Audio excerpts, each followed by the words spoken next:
Hello guys! Welcome sa isang PC build. Baka sa mga recent subscriber ko, nalilito kayo. Travel off-road, motovlog, camping channel pa rin to. Itong PC build is another hobby ko lang. And kung mapapansin nyo sa mga lumang videos ko, puro siya PC build. Kasi dito ako nagkaroon ng interest noon, lalo nung pandemic. Sa bahay ka lang, wala ka masyado magawa.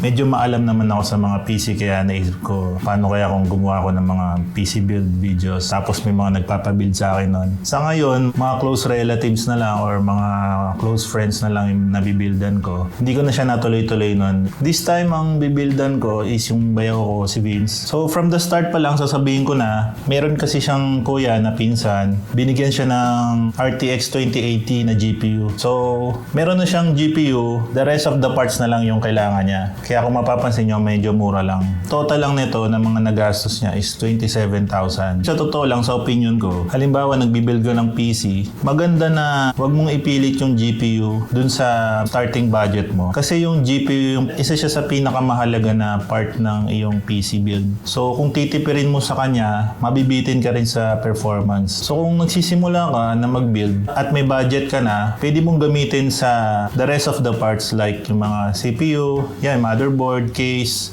and etc.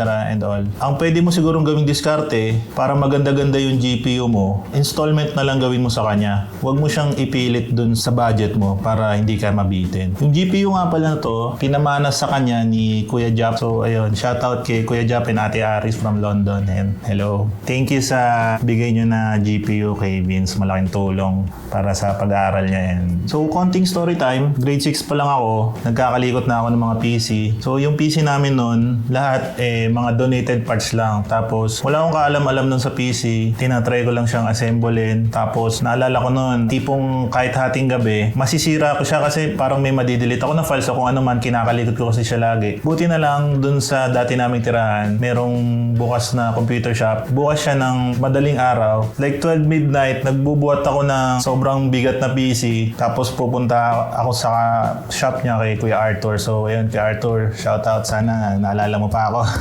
Salamat, inaayos mo lagi yung PC ko noon pag nasisira ko siya. Kasi magdamag kami kung gumamit nung kapatid ko, kung hindi ko siya maayos, wala rin siyang magagamit. So yun, dahil sa mga ganong experience ko, medyo naging confident ako sa magkalikot ng PC and mag-build, ganyan. Assembly and disassembly. So matagal na pala yun. That was like 17 years ago. Hanggang sa naging kurso ko, IT na dahil nga dun sa nalalaman ko, naisip ko, maalam naman ako sa PC, siguro IT na lang.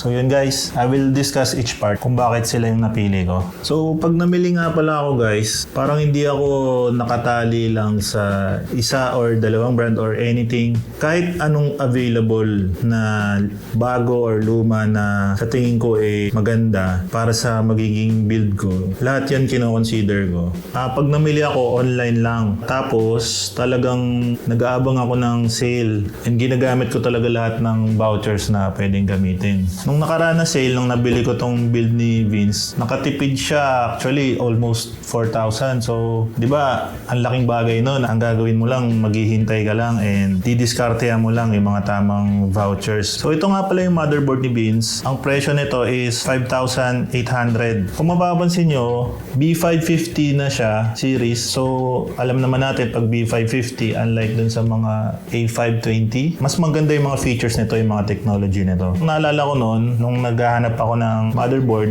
gusto ko sana yung may wifi na o Bluetooth. Kasi ako ngayon naka-wifi or Bluetooth na ako na motherboard. So, ang laking tulong nun, nung na-experience ko na ganun. Kahit may Bluetooth speaker ako or biglang magka-problema, mawalan ng internet, pwede ako mag-hotspot, makakatuloy pa rin ako sa trabaho ko. Naghanap ako ng pinakamura, pero maganda pa rin yung features. Marami tong kalaban, itong B550 na may wifi. May nakita ko, merong Asus, merong Gigabyte, meron pa ata yung ASRock, pero yung mga napanood din ako reviews, ito yung pinakamaganda na marami talagang features na sulit sa price. Itong MSI na to. So nakakatuwa yung technology natin ngayon sa halagang 5,800 pesos. Naalala ko nun, kami ni RJ, bumili kami ng parang B450 na series ng motherboard. Yung one generation before nito. 6,000 to 7,000 ata, tapos parang simple lang siya, wala naman siyang wifi or Bluetooth. Tapos na yung pandemic, since syempre may mga lumalabas ng ng bagong mga products na may mga bago ring technology,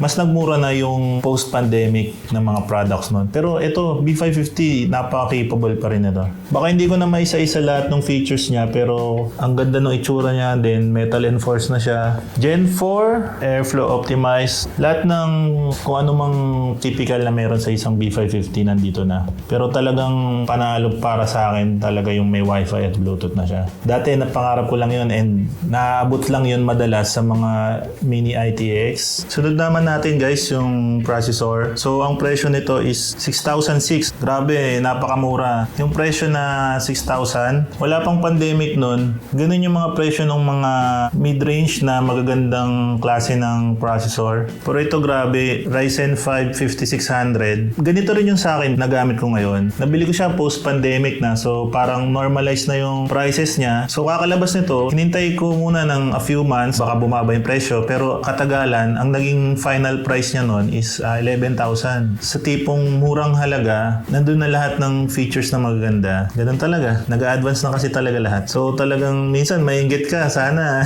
ngayon ka nakapag-build. So itong 5600, kilala ko na to. Parang no-brainer na rin na bilhin to sa ganitong halaga. Kahit yung mga latest na flagship na mga GPU, kayang-kaya nito. What more, yung mas mababang generation ng GPU, which is yung RTX 2080. So di ba mapapasana all ka na lang talaga eh. May tinatawag nga pala tayo na bottleneck kasi ang laging combo dyan, ang laging partner dyan is yung processor tsaka GPU. So pag hindi maganda yung benchmark ng dalawa, hindi maganda yung parang tambalan nila. Halimbawa, mas mababa yung processor mo, GPU mo, hindi niya nalalabas yung full potential niya. So kung halimbawa naman, yung GPU mo naman sobrang baba, tapos itong CPU mo sobrang taas, parang medyo sayang din kasi medyo chill lang yung trabaho na ginagawa ng CPU dahil kaya niya talagang ma-power up 100% yung pag sobrang baba yung GPU mo. So parang sayang yung value, parang gano'n. Actually, maganda kasi yung mataas din yung CPU mo kung halimbawa nasa editing ka,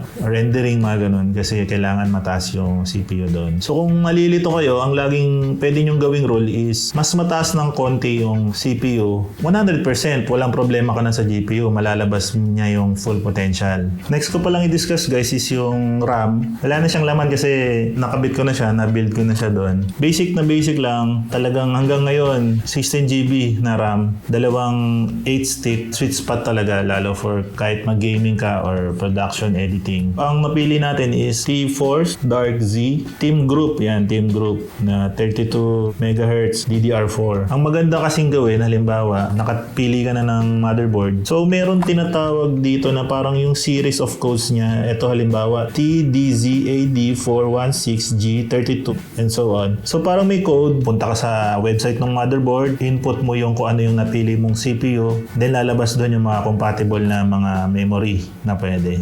Input mo lang yun doon sa parang table nila o Excel sheet nila or sa web. Madalas nasa website na lang tapos input mo na lang doon sa search. Pag nandun, ibig sabihin, supported yung memory. Isa din to sa napakalagan. Yung price nga pala nitong RAM, 2310. Sunod natin is yung storage, PCIe 4.0, NVMe, M.2 SSD. Price naman itong 500GB 2187. Iba na rin talaga yung mga technology ng M.2 ngayon. After nung mga hard disk, nagkaroon na ng SATA, yung para siyang maliit lang na rectangle din. So, bilib na ako noon kasi biruin mo yun lang yung nilagay ko sa PC ko, ang bilis na agad. I mean, nag-boot up na siya ng mabilis. Hindi na nga pala to basta-basta na M.2 SSD dahil mas mabilis na to, unlike sa mga before na mga na-build ko. Meron na siyang 3,500 MB per second na read. Tapos yung write niya 2,000. With the same price before, mas mabilis na yung mga storage ngayon.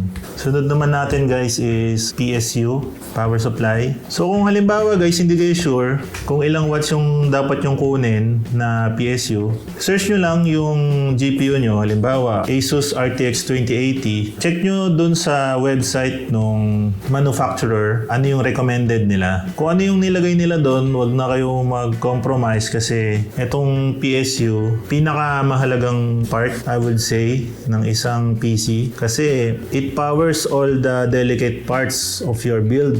And pag hindi magandang klase yung nakuha nyo, magkakaproblema din kayo. Masisira din yung mga pinag-ipunan nyo. So actually, 650, kahit hanggang ngayon, yung mga latest na mga mid-range na GPU, ito na yung parang sweet spot eh. Ito na yung parang pinaka-safe kahit mag-upgrade ka. Kasi mas mahalaga na yung may sobra ka ng konti kaysa yung magkulang. Yun doon ka magkakaproblema. Meron kasi tinatawag na PSU calculator. Search nyo lang yon, marami yon, lahat yon, try nyo. Ilalagay nyo doon kung ano yung mga plano nyo na parts, tas lalabas doon ano yung parang total or recommended na wattage na kailangan nyo. Isa pa nga pala, so Corsair, kasi dati meron akong Corsair na PSU. Certification pa nga nun, hindi siya bronze parang white lang siya. Pero grabe, tumagal siya ng more than 5 years. Tapos nabenta ko pa kasi talagang matino siya. Talagang simula nun, hanggat kaya, hanggat maaari, pag hindi naman masyadong nalalayo yung price, Corsair na yung pinipili kong brand sa PSU. Bronze certified, yung efficiency niya. Yung mga tinatawag pa kasi tayong efficiency, basta tatandaan nyo lang, pag tumataas yung efficiency, syempre mas nagmamahal. Ang kaganda naman nun, mas nagtitipid sa kuryente. Sa akin ata, platinum,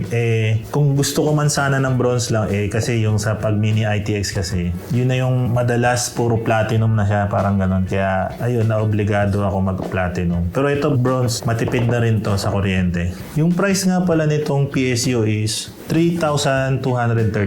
So, isunod naman natin yung sa GPU. So, yung binigay na GPU kay Vince, hindi lang pala siya basta GPU lang. Minodify ni Kuya Jap ng konti. So, may kasama na siyang Kraken G12. Yung Kraken G12, ginagawa yun pag halimbawa, lalo kung intense yung mga laro mo, minsan kasi, nababottleneck siya ng init. Pag mainit, syempre, mas hindi niya nalalabas yung full potential niya. So, pwede mong gawin is, merong kit, yung NZXT, kung saan pag kinabit mo yon sa GPU mo, tatanggalin mo yung air-cooled capability niya, papalitan mo ng liquid-cooled. So, mas malamig yun. Pag ginawa mo yun, mas tataas din yung performance ng mga games mo, ng mga ginagawa mo sa GPU mo. Mga GPU intensive. So, talagang sana all talaga si Vince. So, pag pumunta ka sa website ng Kraken G12, makikita doon yung mga compatible na mga AIO, all-in-one liquid cooling na mga products. Naghanap ako ng pinakamura na compatible. Ito yung nakita natin, which is NZXT Kraken X53. RGB na rin siya kasi before hindi Ito kasing build ni Vince, nabanggit niya sa akin nun, hindi siya masyadong fan ng mga RGB. Tried my best na bawasan. So yung nabigay kasi ni Kuya, may kasama ng Kraken X63 ata yun. Ano pa kasi yun? 2019 pa ata. So parang hindi na rin siya masyadong confident daw doon sa nakakabit kung gumagana pa. So yung mga AIO, yung mga all-in-one na mga liquid cooling katulad nito na madali silang ikabit, may mga buhay lang kasi to. So ang kadalasan buhay nila like maabot ng 4 years, 5 years, mga ganon. Maswerte na yung mga 6 years ka. Napag-desisyonan namin na eto, bumili na lang ng brand new para walang maging problema. Magagamit naman to ni Vince kahit hanggang makagraduate na siya, buhay pa to tingin ko. Price nga pala nito is 5,759. Diba, isipin mo sa presyong 5,700, meron ka ng 2080. Gumastos ka lang ng 5,700, meron ka ng 2080 na magagamit. So, worth it pa din. So, sunod naman natin guys is yung PC case. Price nito is 1,960. Mura kasi di ba nga nag-abang talaga tayo ng sale and medyo nakamura tayo. Nakakatuwa talaga, ang saya talaga mag-build ngayon kasi ang ganda talaga ng mga products, latest, mura, tapos lahat ng hinahanap mo nandun na talaga. Ano to? Techwear Neo M2. So airflow siya. Kalaunan kasi natutunan ko na maganda talaga yung pipiliin mo na case is maganda yung airflow. Itong harapan niya, lahat yan bukas, may airflow dyan. Pero ang ganda nung pattern niya, premium na premium yung itsura niya. So may kasama na siyang dalawang 140 and isang 120 sa rear. Ako kasi personally, mas gusto ko yung dalawang 140 kaysa yung tatlong 120 sa intake. Mas malakas yung airflow nun yung 140 kasi syempre mas malaki siya. Mas tahimik siya kasi hindi niya kailangan masyadong umikot dahil nga 140 na siya. At saka yung parang itsura niya para sa akin, mas nagagandaan ako na dalawa lang siya kaysa yung parang masyadong marami na fan. RGB na rin pala yun, mga fan na yon. Isa pa nga pala sa gusto ko na pag namimili ng case, halimbawa yung motherboard ko, Micro ATX, gusto ko yung case din is Micro ATX din. Ayoko nung ATX siya na case na sobrang laki. Tapos pag natapos mo siyang i-build, makikita mo ang laki nung uwang niya dun sa ilalim. Parang ang awkward lang tingnan. Ako kasi fan ako ng hindi masyadong malaki na mga PC. Siyempre mas maganda yung space saving siya, di ba? Kasi pag maliit yung spasyo, saan mo man ilagay, di ka magkakaproblema. Mas mailalagay mo siya ng mas madali. Kumuha nga rin pala ako nito, hand key na surge protector. So, marami na rin siyang saksakan, 6 siya. Di ba yung power supply ni Vince is 650 watts? So, halimbawa maghanap ka ng AVR, yung parang may capability na kahit mag-brownout, nalimutan ko yung tawag, hindi siya basta-basta mamamatay. So, kailangan nang hahanapin nyo rin na AVR 650 din. Para syempre hindi bottlenecks yung kuryente. Medyo pricey. Kahit ako kasi hindi rin ako naka AVR eh. Ganito lang ako, naka surge protector lang ako. So, malaking bagay na rin to. Halimbawa, mag-brownout tapos biglang dadalo yung malakas na kuryente. Maganda ito na maging first line. Mas mura to. First line of defense. So, tara guys, let's build.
So yun guys, tapos na tayo mag-build.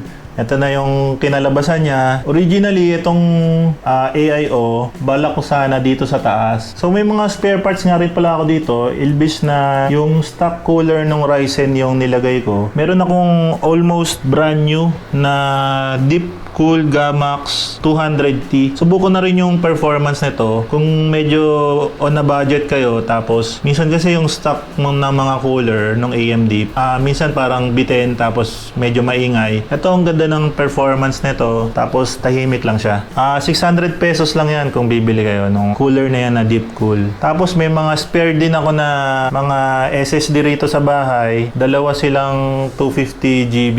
So kinabit ko na rin siya dito para magamit ni Vince. So may extra storage siya. Kasi nagmo-motovlog din siya, kailangan niya rin yung extra storage. So nilagay ko na rin dito para mas marami siyang paglagyan. Tapos yung ilaw niya, ang ganda nitong case na to. Pwede mo siyang iba-ibahin. Tinry ko siyang patayin kasi hindi gaganong fancy Vince ng may ilaw. Kaso kasama talaga siya, hindi siya mapatay. So gawin na lang natin siyang puti siguro or ibayin na lang niya on the long run. Yung pag micro ATX lang yung case nyo, tapos micro ATX lang din yung board nyo, wala siyang parang awkward na dead space. Yan o. Ang ganda nitong grills niya rito sa harap. Premium na premium yung itsura niya. Nakakatuwa tong naging build ni Vince. Namiss ko rin yung ganito na mag PC build. So yun Vince, alam ko medyo cliche.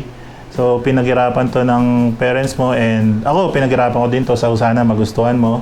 And huwag kang matakot na pag-aralan siya, and kung ano yung mga nagagawa ng bawat parts. Huwag ka rin matakot kung gusto mong kalikutin siya, kung gusto mo siyang i-upgrade in the long run. Tanong ka lang sa akin or research ka lang, nandun naman lahat sa internet. So yun guys, that's it for this video, for this PC build.